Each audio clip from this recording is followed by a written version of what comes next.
Payments Corporation of India.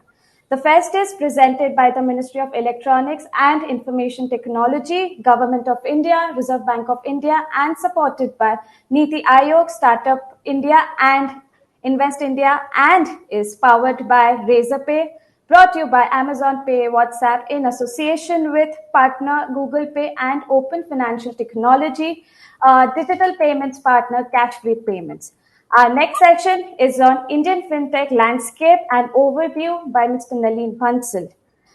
Without further ado, let me introduce our esteemed panelist. We have with us Mr. Nalin Bansal, Chief Relationship Management and Key Initiatives, National Payments Corporation of India, and Mr. Bhavik Koladiya, co-founder, Bharatpe.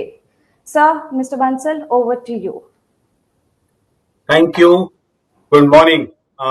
It is extreme, delightful to see, and I would want to welcome my panelist, fellow mate Bhavik.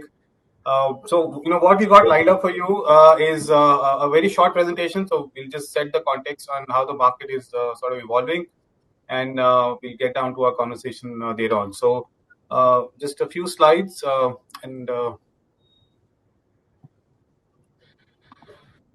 So, I hope my slides are visible, and if they're not, please just let us know so that we can get that checked.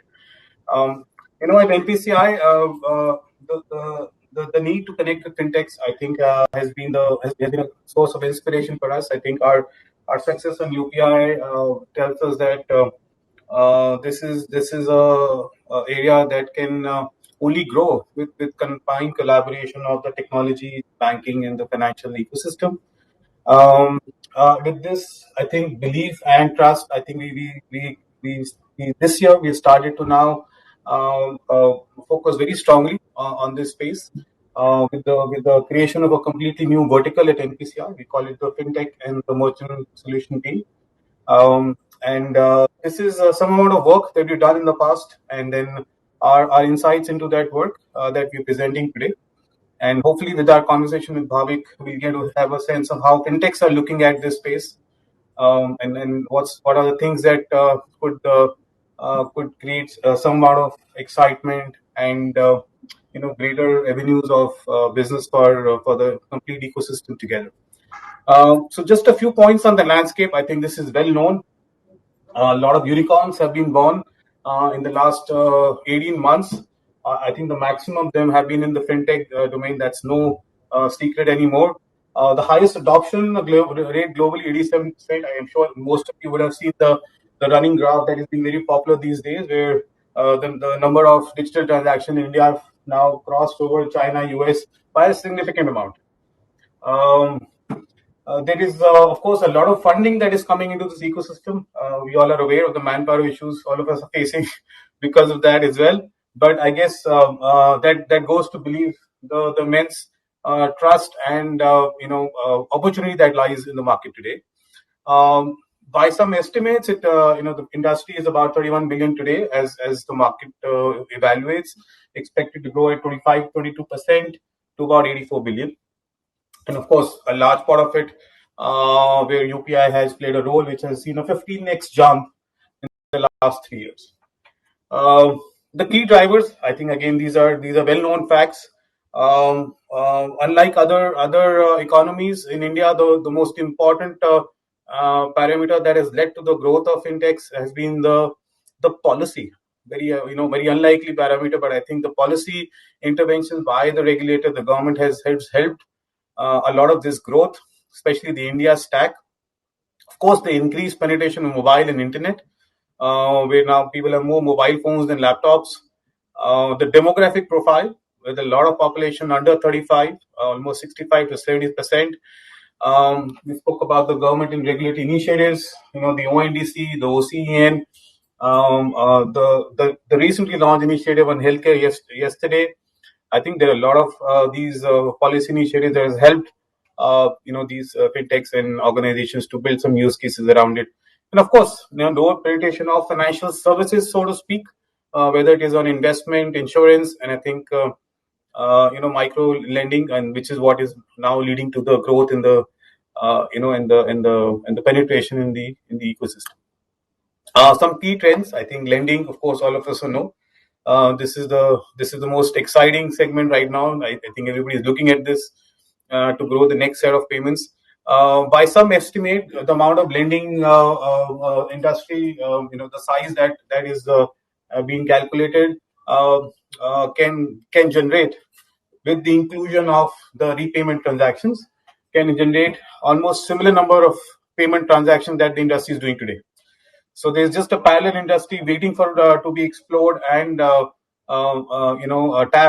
If the market is doing about 4 or 5 million transactions monthly, the same amount of transactions can be generated through digital lending if the market was to bring all of that on digital.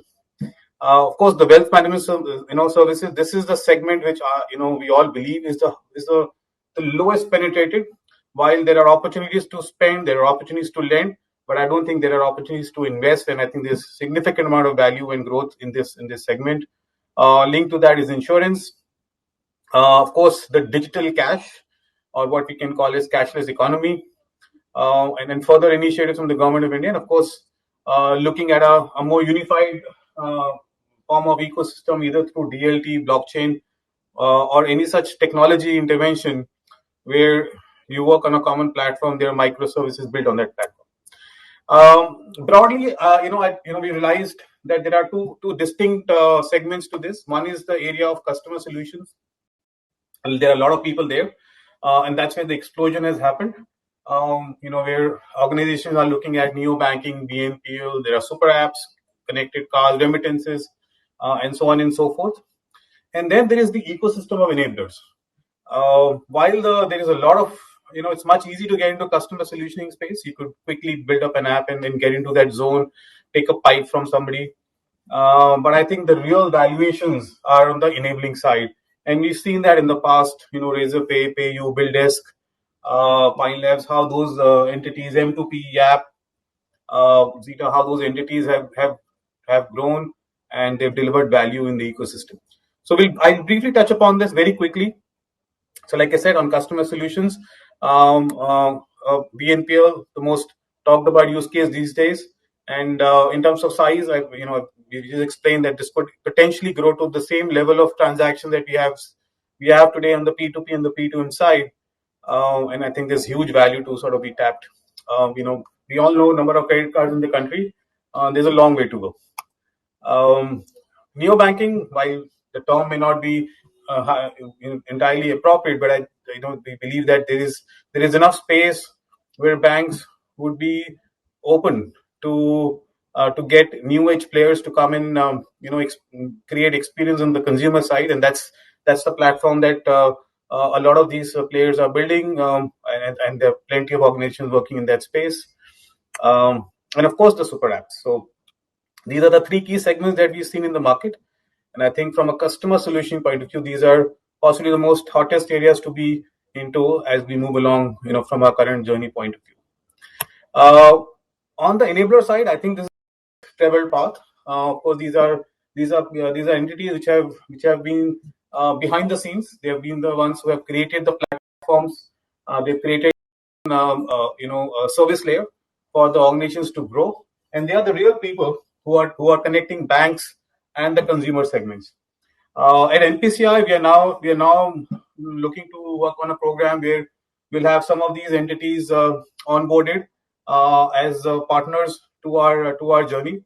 We'll be announcing that very soon, and then this will take us through ensuring that some of these players are ready, available for you, to come on board. RuPay, UPI, Natch, NETC, and such platforms that we are going to build. These are divided into three segments. There are, of course, the top layer, which is on the decisioning, the KYC, and the consumer onboarding side. There's a middle layer, which is on the processing and the and the core switching side. And of course, there are value-added services which could be on CRM solution, bot solution, settlement solutions, and things like that. So, just a quick overview. There is we believe there is about 300 billion of market size today on these players, which can grow up to about 1.5 trillion in about 5 years. That's a huge growth we expect, because these are the guys and these are the segment we believe have also the potential to go beyond the country. As we look at our international, expansion, and the industry moves towards other demographic areas, we believe that these are the players that can grow scale and volume for that market. Known players on the left hand side, I guess all of you are aware of them. Uh, uh, and I guess they're just not into payment aggregation and processing. There are a lot of other areas that they are moving into. Now it's becoming very ubiquitous. You have both online, offline being offered on the same platform. So pretty much a common platform to do your loyalty, your acquiring, your issuing, all of that together. Again, some numbers, and I think market share are pretty well known after some recent acquisitions. Uh, and then some few names on how these plays have evolved in the past: ISG, MindGate, FSS, Savatra. So these are some, and then of course I think the way they are building these platforms are purely on a cloud basis, and then building all these microservices on top of it, whether it's on switching, authentication, authorization, key management, analytics. So this pretty much saying we would take one box or the other, and then it's a very customized platform they're willing to offer. There are almost 30 plus players which are now enabled on UPI and RuPay for NPCI, and I think, like I said, we'll be announcing a program very soon to be able to identify these partners so that you can make your choices better. Some use cases. These are on. We believe have been our success stories in the past. Lending on prepaid. We know a lot of those cards have gone out in the market. The Infinity platform. This was a start point for us, which we have now jointly launched with Pfizer. This is very similar to the enabling platform that we were just speaking about, where the market can come and onboard at a pay as you go kind of mechanism, and then you can have microservices built on that platform. The Nth Reward Platform. This is again a platform that we created for loyalty, without the intention of having a one more Me Too loyalty service. We intend to create it as a platform where all the loyalty providers can connect and generate exchange value for each other. The UPI autopay, the industry is struggling with a lot of autopay use cases, and I think this was possibly the savior, which has now allowed consumers to set up their autopay transactions before the regulation kicks in, starting 2 days from now. And of course, some new key solutions on the card side, the offline.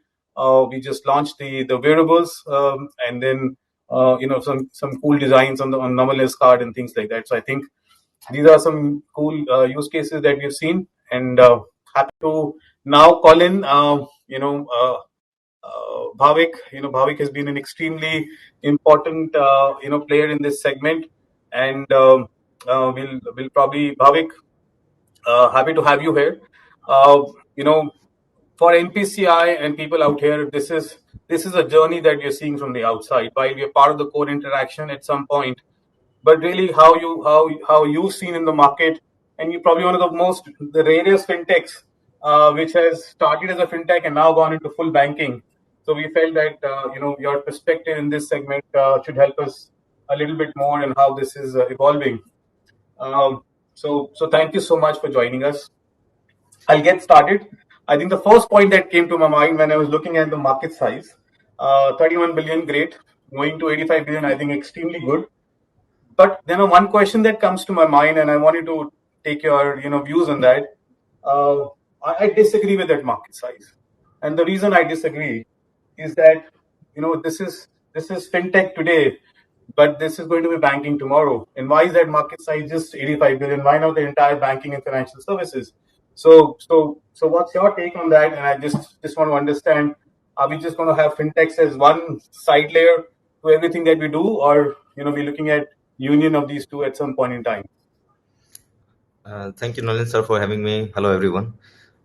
So I'm glad to hear that you think that way, right? That there is a very fine line between the fintechs and the banks now.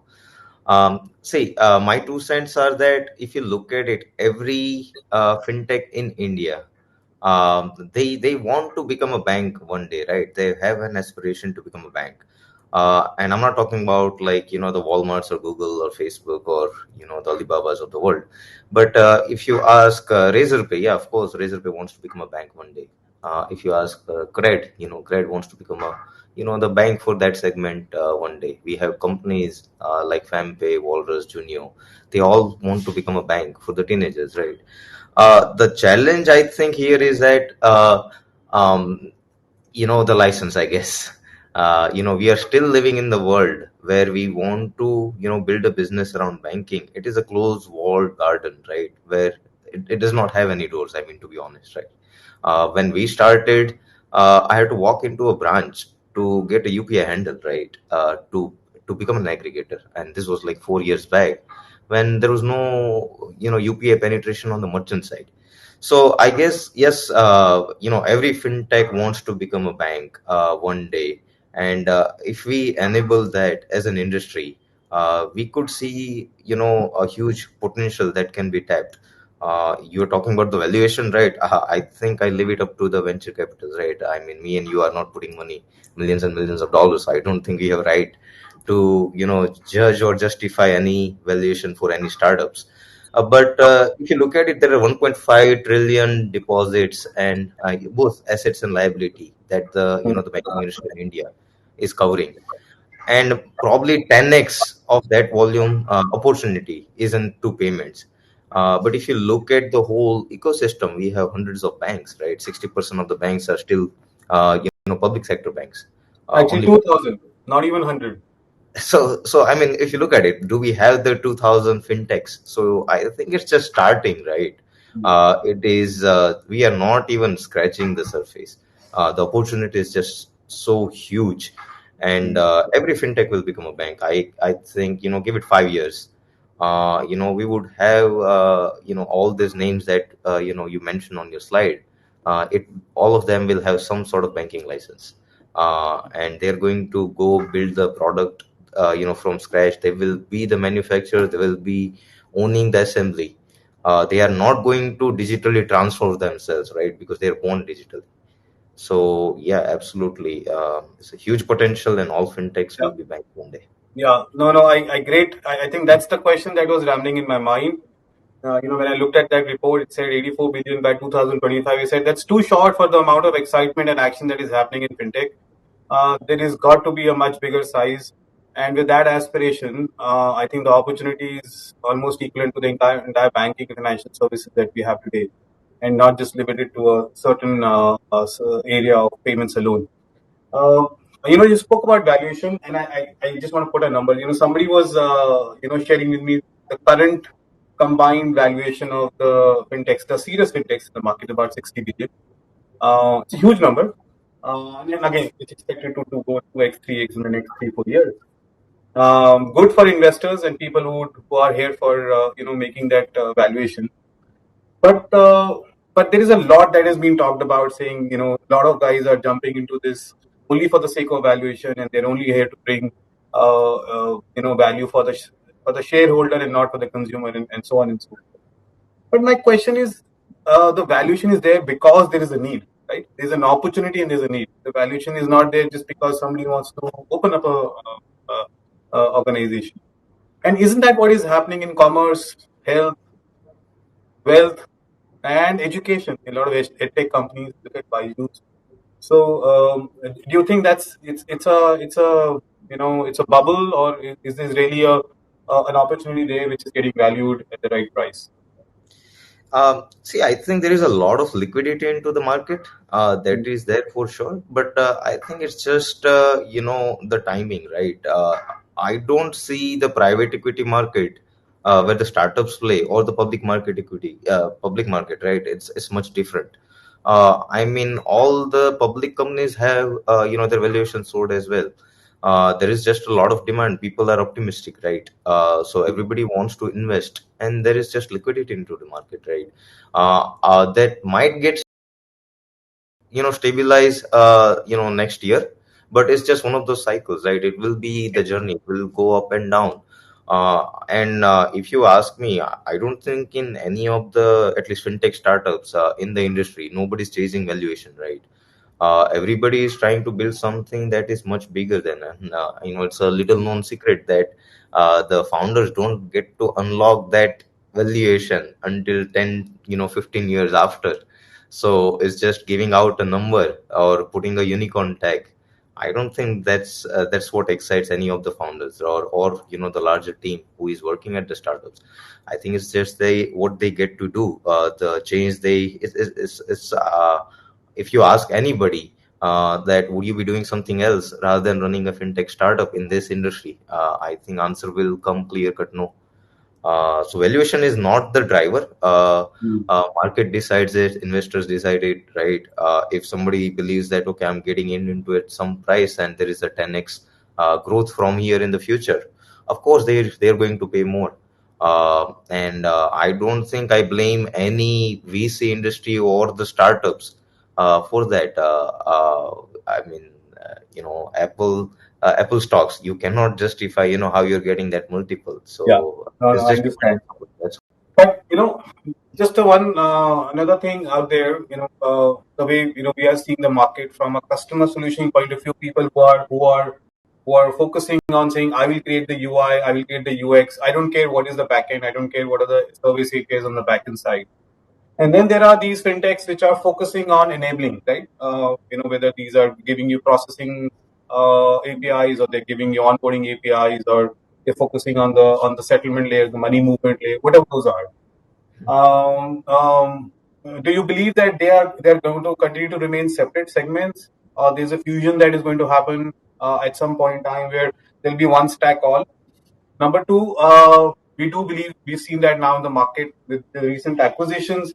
A lot of value has come to the enabling side. We looked at the BuildDesk acquisition, the Pine Labs investment, others we've seen in the market. There's a lot of value that has not been unlocked. So while it's easy to calculate value on the consumer side, it's not so easy to calculate value on the enabling side. And do you think that's a area that's uncharted and available for people to come and invest?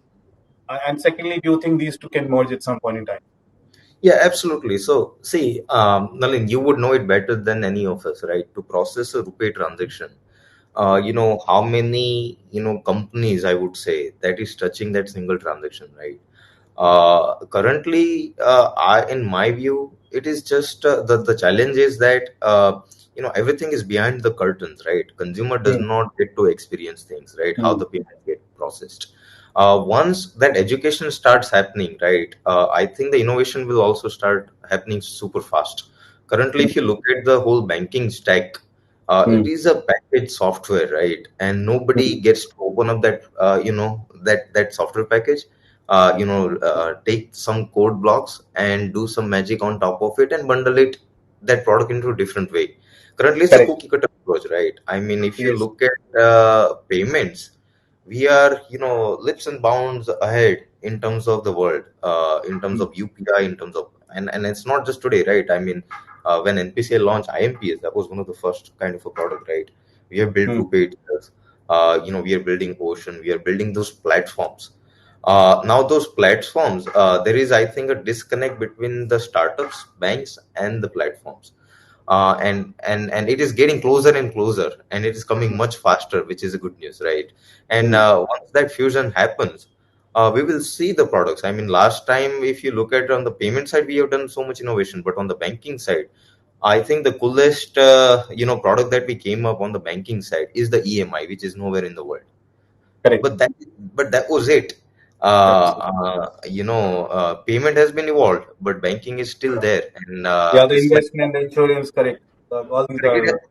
absolutely. So rather than going from that old 90s, the software packages based approach, we Hmm. have to move towards the microservices approach, and then people get to build the products. Like startups get to build the products what their customers want. Currently, in our conversation, I will walk you through, right? How the banks are building the products right now. Yeah. No, I get that. No, in fact, so the writing is on the wall. There is very soon an aggregation of all that going to happen. I'm hearing you. And these walls hopefully will get broken. But funnily, even now, and that's a question I had in mind. A lot of when we take fintechs to banks and we talk to them, about onboarding and all of that. Some of these banks have come back and say they get to finalize their fintech policy. They have to close that, and they will have a commercial around it and an engagement model around it, and they'll have a bus ecosystem around it to connect to them. uh, I I was unable to understand, because to me, isn't there time now to change this from a policy to a culture? I think the time isn't the time come where from fintechs wanting to become banks, banks should want to become fintechs. So, how is that shift are you seeing in the market? Because this fintech policy was a baffling word for me.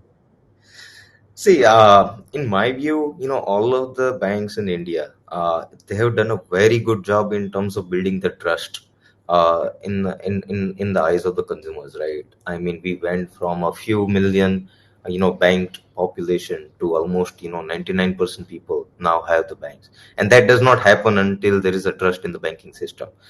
So they've done a pretty good job on that, right? Just being the financial wizards who started the banks right early on, they have focused more on that. I think in the past 10 years, the whole industry, in terms of, like you said, in health tech, retail, e-commerce, all of them, they've been touched by the technology, right? Hmm. Banks are still, very, very far from having a technology mindset. Forget about fintech policy or digital policy. I think it is time that all of the bankers should have to realize, should realize that, it is not a digital transformation. It is, not just a digital channel. Correct. It's an Fintech, organizational. It's an organizational change. correct. So the core business still, in the views, it remains that it's a branch banking. I mean, if you look at just the past 2 years, there is no better time to relook at it. Do I we get. really need the branches? I mean, in past 2 years, have you visited any branch? Even before that, when was the last time you went to the branch? Everything happens on a mobile app. So why the technology cannot be the core business? Why it is still a channel, a digital distribution channel? A fintech is just a channel, It's a channel. for the digital distribution to deliver your products. Why can't fintech start manufacturing the products in partnerships? So I Right. think the bank will have to open up more.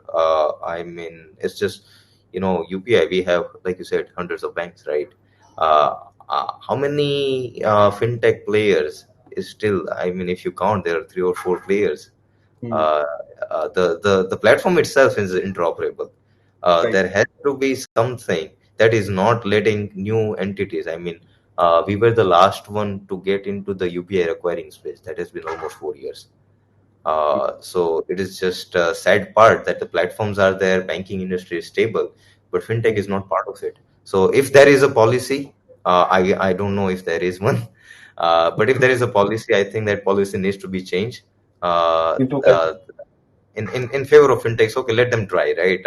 While keeping the risk and compliance and the consumer interest in mind, but let them try, let them build a product, let them bring innovation to this. No, you have made some great point there, Bhavik. I understand trust is hard built, and I think that's what is probably taking the for other industry it is easier, health, education, all of that. It is easier to move and move from distribution strategy to manufacturing strategy on digital. But for our banking industry, it is taking some time because that trust needs to build. The trust on technology maybe is still not there, and that's something that I think together we'll all have to work towards. Um, we spoke about the valuation, the opportunity, the banking, engagement, and how this is moving along. Um, you are, one of, like I said at the start, you're one of the fintechs which has broken that glass wall. You're now entering into the banking ecosystem. What's your vision? So for you as a bank now, Bharatpe, next 2 3 years, what's that you're looking at, Bhavik? What are you working on?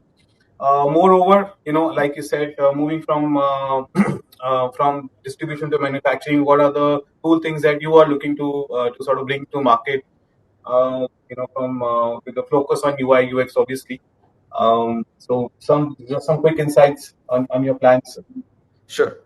So, we have got the in principle, approval for a small finance bank license in partnership with Mhm. our, partners with Centrum. Both of us are, on it.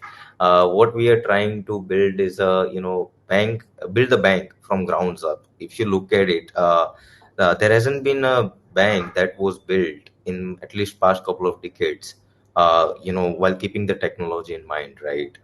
It hasn't been built for the internet.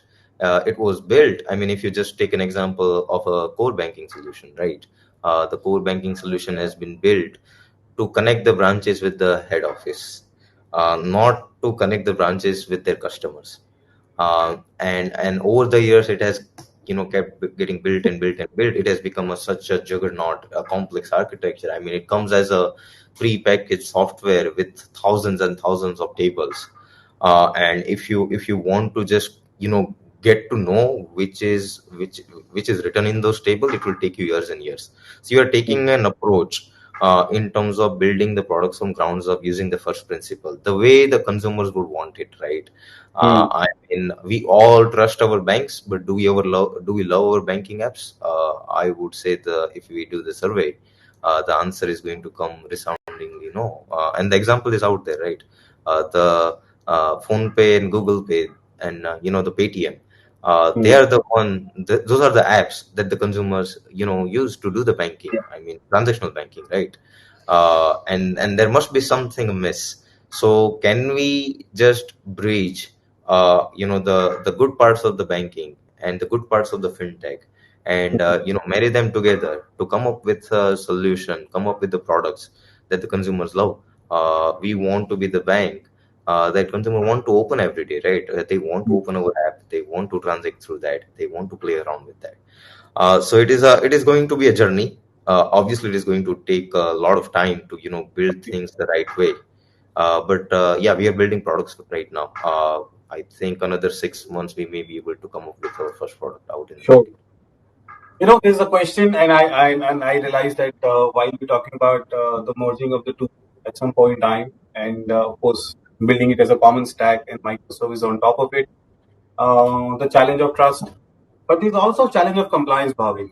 Because this is a high compliance zone getting into banking. So while payments are somehow now managed with NPCI, RBI, banks, playing a strong role, but if you look at financial services banking to some extent, it's a high compliance zone.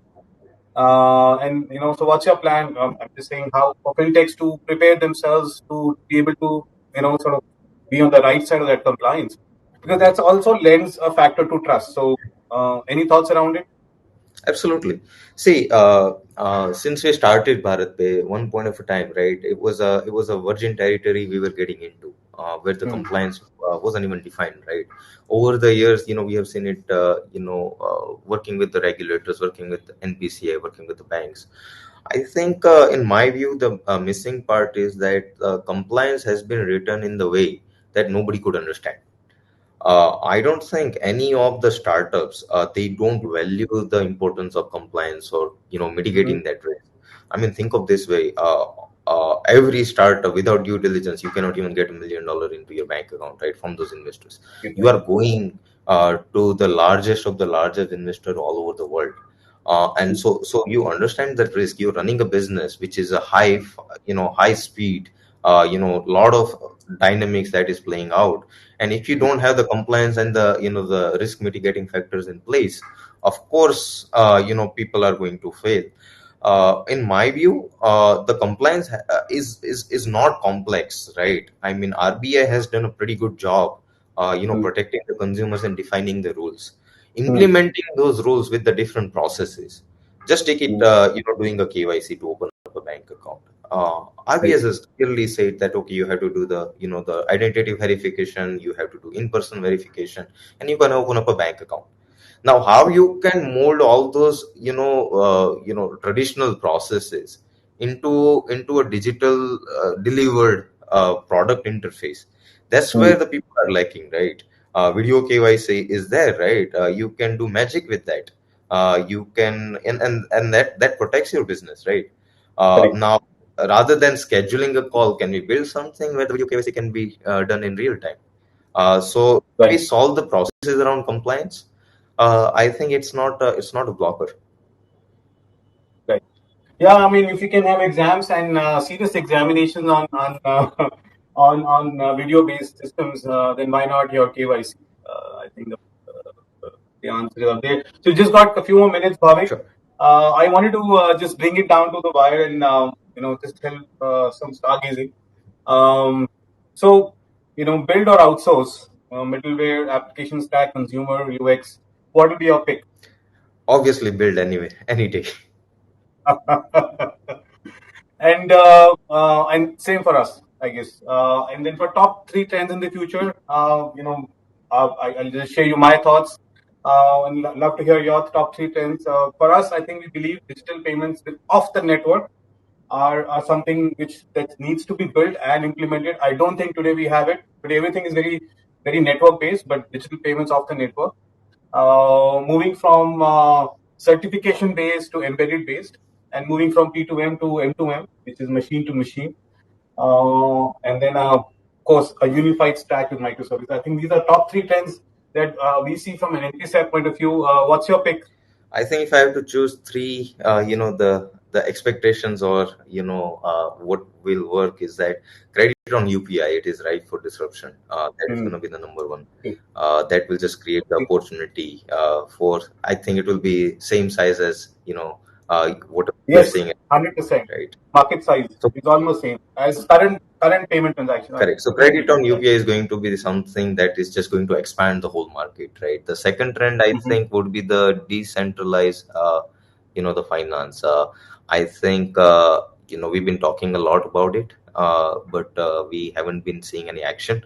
But I think by next year we would be able to see a lot of platforms going decentralized, right? That's the best way to move numbers, right? I think I look at it in today's world.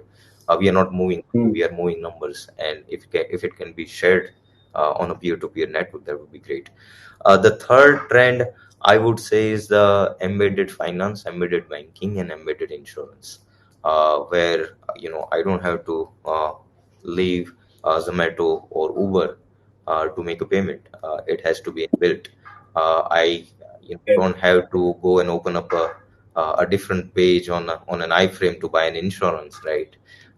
Everything will be just synced together, bundled together. I think whatever we saw in terms of cable industry, right, what Airtel and Jio did, entertainment and telecommunication, the same thing will happen with finance, insurance, and banking. That is my guess. Got it. So you got at least one in common: embedded payments. Absolutely. Top two things quickly. Last thing, top two things do you think will phase out? So from our perspective, I think checks eventually. We hope that there will be a phase out for us, and closed loop payments. So over to you. Yeah, absolutely. Those two things, no brainer, right? I mean, currently the check experience is just broken, right? It was built for the 10 years back. I write down a check, I have to, log in every day and see if the other guy has checked in, cashed in or not, right? So that is broken. On top of that, I would say, Nalin, the branches would definitely disappear.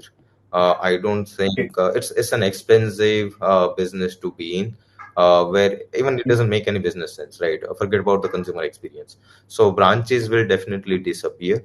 One different kind of view is that I think the cards will disappear. I know you would, kill me for saying that, but I think the cards and those clunky machines. At least in that form factor. I think what you mean to say in that form factor, it should be. Yeah, I think the plastic and and those old machines I mean, I also sell those old machines, right?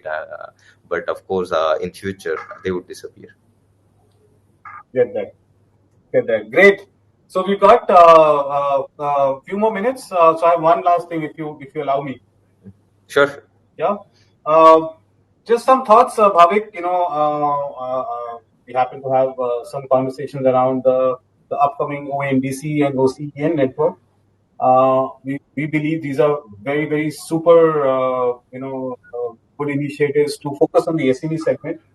ONDC more on the commerce side and OCN on the credit side, and lending side.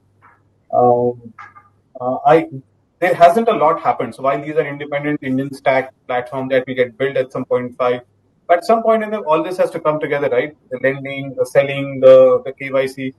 So what's your take there? Signal is just like UPA, right? When UPA was started for the 6 months, right? Until Demon happened, nobody knew what UPA was, right? One Mm, good part about India is that we build great platforms, right?